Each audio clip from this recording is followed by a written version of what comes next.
और बिजनेस बढ़ेगा।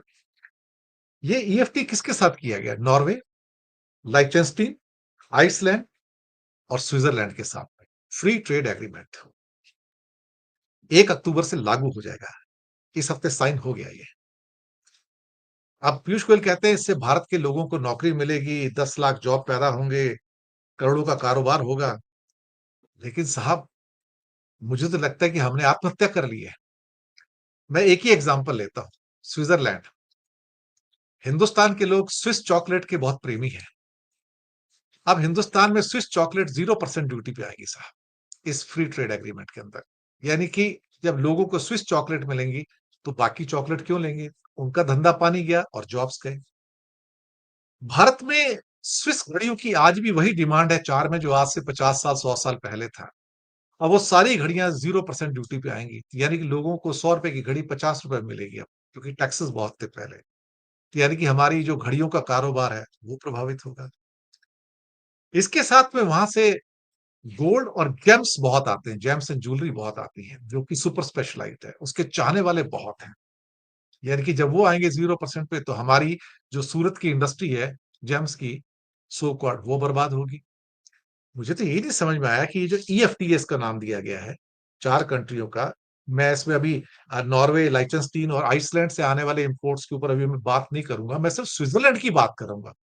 और प्रोमिनेंटली कहा गया कि चॉकलेट्स हैं, घड़ियां हैं, जेम्स हैं, गोल्ड भी। सर, ये तो हमने नरक के दरवाजे खोल दिए अपने लोगों के लिए, Rakesh ji. It's a news for the viewers also actually.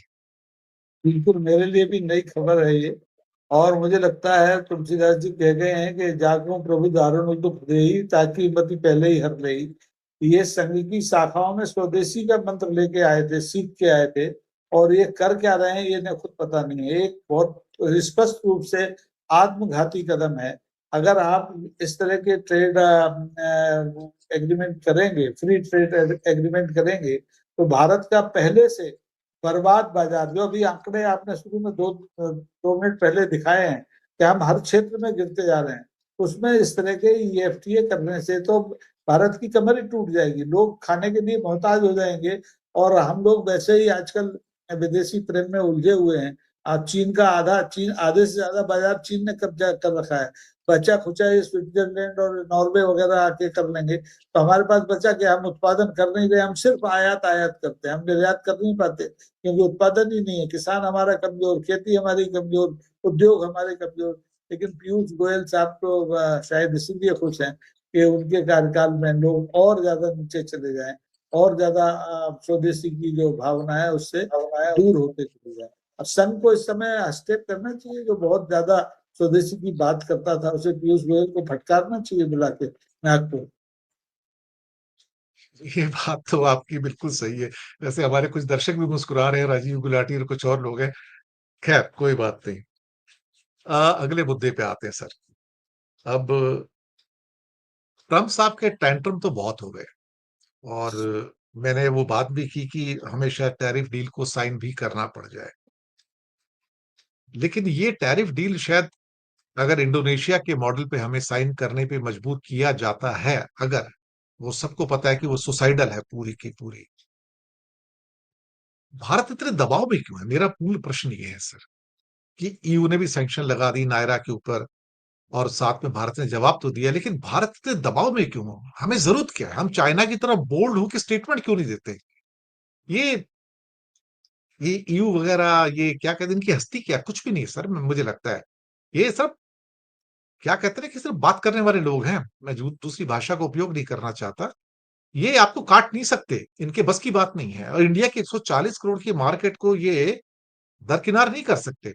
और साथ में चाइना जिस ढंग से धमका देता है उनको, और ये पीछे हट जाते हैं, उसके बाद उन्हें पता लग गया कि एक नया राजा आ गया दुनिया में, तो हमें कहीं ना कहीं राजा की तरह बिहेव तो करना चाहिए ना। हम क्यों नहीं करते? हम इतने डर क्यों रहे अल्टीमेटली सर, राकेश जी? तीसरा इसका एकमात्र कारण जो मेरी समझ में आता है कि हमने ऐसे लोगों के हाथ में सत्ता दे दी है जो राजनीति के मूल मर्म को ही नहीं समझते हैं, जिनके लिए सत्ता मात्र औजार है एक धर्मांधता देश में फैलाने का। देश की ताकत का अंदाज उन्हें नहीं है। वो नेहरू युग में वापस नहीं जाना चाहते, वो इंदिरा गांधी के युग में वापस नहीं जाना चाहते, और वो अपने ठीक डॉक्टर मनमोहन सिंह के युग की अर्थव्यवस्था नहीं देखना चाहते। तो देश को नैतिक आधार पर इतना कमजोर पिछले 11 साल में कर दिया है कि छोटे से छोटा देश हमारे ऊपर हावी होने की कोशिश कर रहा है, जबकि दुनिया में इतने देश हैं। अभी आपने नॉर्वे का नाम लिया, कनाडा की बात होती है, जो अमेरिका को हो चाहे चीन को हो खुल के आंख दिखाते हैं, लेकिन यहाँ आंखें आंख में आंख डाल के बात करने की आदत ही खत्म हो गई है। अभी जो हाल में सबसे बुरा उदाहरण है कि जो दलाई लामा के उत्तराधिकारी की बात हुई और उस पर एक केंद्रीय मंत्री ने कुछ कह दिया तो अमेरिका ने लाल आंख दिखाई, तो फट से स्पष्टीकरण दे दिया भारत सरकार ने। इसकी क्या जरूरत है? अगर आप में जरा भी राजनीतिक आत्मबल है तो आपको इन चीजों की परवाह ही नहीं करनी चाहिए, लेकिन ये बहुत डरे हुए, बहुत कमजोर लोगों के हाथ में सत्ता पहली बार आजादी के बाद आई है, इसलिए ये सारी ये दुर्दशा हम देख रहे हैं। और आने वाले दिन मुझे लगता है कि और ज्यादा कष्टकारक होने वाले इस देश के लिए। हिंदुस्तान में एक मैंने पहले फिगर दिखाया था कि गाड़ियों की बिक्री कम होती चली जा रही है। जो आधा हमारा मैन्युफैक्चरिंग तो सिर्फ गाड़ियों का है, ऑटोमोबाइल का ही। आधी इकोनॉमी इंडिया की जो देखा जाए तो ऑटोमोबाइल पे चलती है। एनजीटी ऑर्डर लेके आ जाती है, 10 साल में डीजल गाड़ियां डिस्कार्ड कर दो, 15 साल में पेट्रोल गाड़ियां डिस्कार्ड कर दो। इसमें हैवी व्हीकल्स भी इंक्लूड है सर। सरकार दरअसल देखा जाए तो ऑटोमोबाइल कंपनियों की दलाली कर रही है। बिल्कुल बिल्कुल। दलाली कर रही है। उन्हें इस बात की समझ नहीं है कि हमारी पॉकेट्स इतनी डीप नहीं है जितनी अमेरिकन और यूरोपियंस की हैं कि वो हर 10 साल में नई गाड़ी ले सके। हम एक गाड़ी लेते हैं तो उसको 20 साल तक हम उसको चलाते हैं, संभाल के चलते हैं। और एक आदमी जो बुजुर्ग आदमी भी हो जाए या 50, 55, 60 का हो जाए, उसके पास एक गाड़ी है 10 साल से, वो उसके पास नौकरी ना बचे, वो पेंशन पे जिंदा है, तो गाड़ी क्यों चेंज करेगा? Why he is forced? जबकि बाकी देशों में ऐसा नहीं है। कई देशों में है, कईयों में ऐसा नहीं है। लेकिन हम उनकी परिपाटी, यानी कि गाड़ियां बिकनी चाहिए, नई गाड़ियां बिकनी चाहिए, उसके लिए आप ऐसे कानून बना दो कि आप एनजीटी को खरीद सकते हो, आप कानून को खरीद सकते हो। Sir this is absolutely nonsense कि सरकार एक दलाल की तरह काम कर रही है ऑटोमोबाइल कंपनियों के प्रति। सर एक राकेश जी, बहुत मैंने इस सीरियस मुद्दे क्वेश्चन है, पे मैं बताऊं, बहुत सीरियस बिल्कुल क्वेश्चन है। बिल्कुल और सर मैंने एक इस ट्रक, मुद्दे एक 1 करोड़ रुपए का आता है, वो डीजल का ट्रक है सर। आप उसे 10 साल बाद कहेंगे डिस्कार्ड कर दो, उसकी ईएमआई पूरी नहीं होती 10 साल में सर। ईएमआई भी पूरी नहीं होती 10 साल में उसकी सर। जी। मैंने इस मुद्दे पर दिनेश जी पिछले 20 दिन पहले लिखा था, जब दिल्ली में ये बात हुई कि वहां पर 15 साल पुरानी गाड़ियों को पेट्रोल नहीं मिलेगा।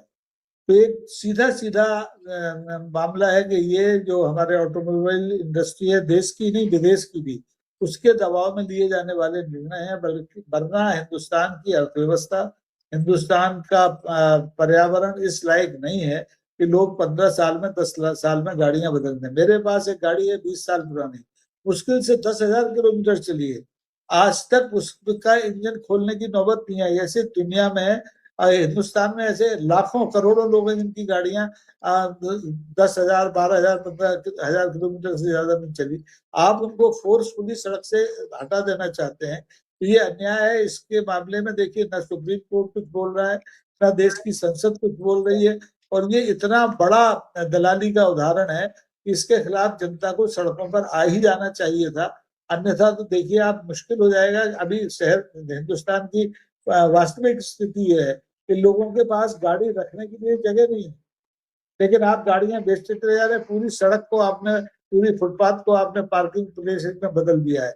उधर तो काम नहीं कर रहे हैं, लेकिन इधर कर रहे हैं, लोगों की जबरन उनके ऊपर एक बोझ डाल रहे हैं। तो ये शायद दुनिया, अमेरिका में भी आप देखें सेकेंड हैंड गाड़ियां हैं और हर साल उनका सर्टिफिकेशन होता है, और चल रही है पुरानी, 20-20 साल पुरानी गाड़ी चल रही है, उनको गार्बेज में नहीं डाला गया है। अगर आपके पास आपने बनाया है कि प्रदूषण नियंत्रण का आपने सर्टिफिकेट आप मांगते हैं, जब हम दे रहे हैं तो फिर गाड़ी क्यों हटा रहे हैं आप? लेकिन एनजीटी ने भी आंख बंद कर ली है, क्योंकि एनजीटी भी सरकार की ओर देखकर चलती है। रविशंकर महाराज ने जो यमुना पर गंदगी फैलाई थी, आज तक उसका 10 पैसा वसूल नहीं कर पाए। तो ये तो खिलौने हैं और देश को बर्बाद करने के लिए उतारू। बहुत गंभीर मसला है, जनता को ऐसे मुद्दों पर सड़कों पर जरूर आएगा। जी, एक आखिरी सवाल पे आते हैं सर।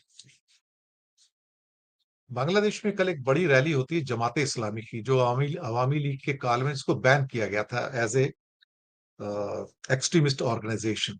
6 लाख लोग उस रैली में आते हैं और वो अपने अत्यंत इस्लामिक कट्टरवादी विचारों के लिए जानी जाती है।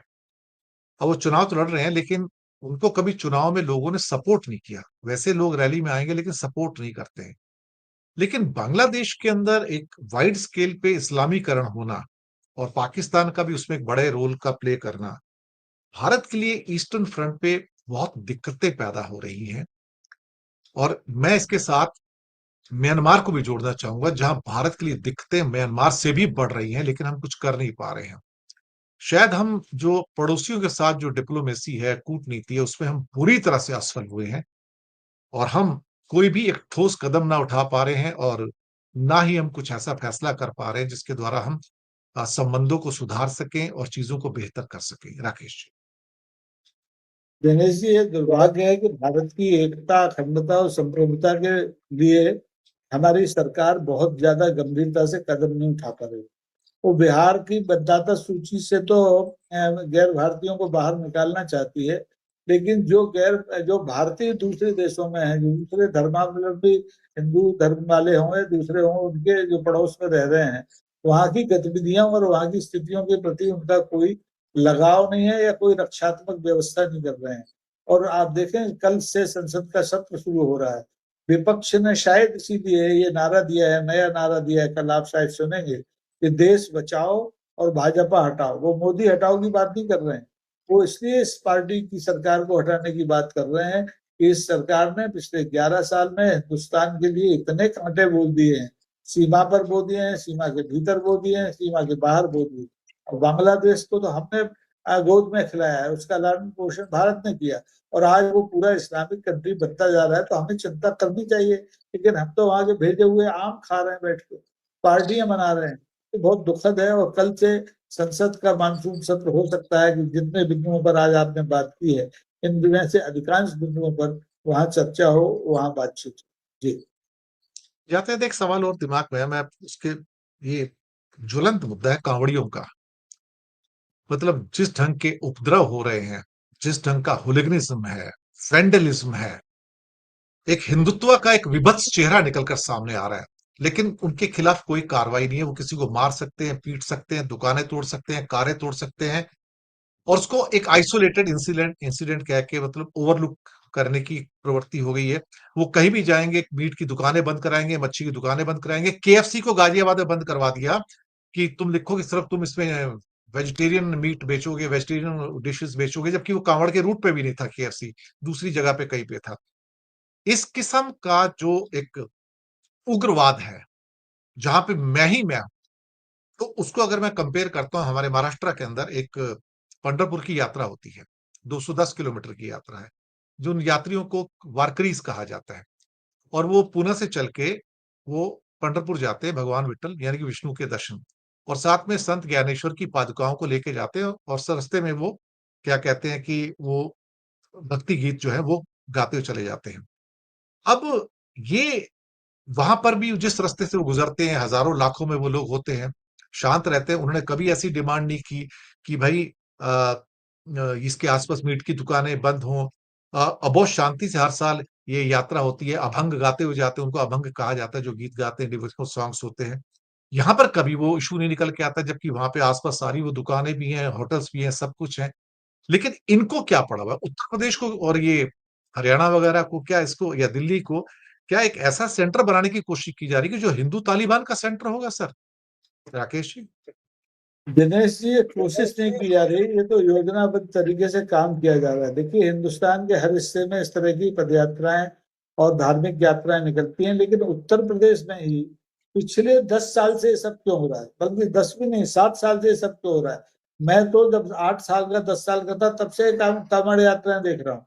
कहीं कोई हिंसा नहीं होती थी, कहीं कोई हिंदू मुसलमान नहीं था। और आज भी इन्हीं हिंदुओं में से जो लोग उपद्रव कर रहे हैं उत्तर प्रदेश, हरियाणा और दिल्ली के सीमाओं में, ये लोग अमरनाथ यात्रा पर जाते हैं तो उन्हीं मुसलमानों के कंधे पर बैठ के जाते हैं।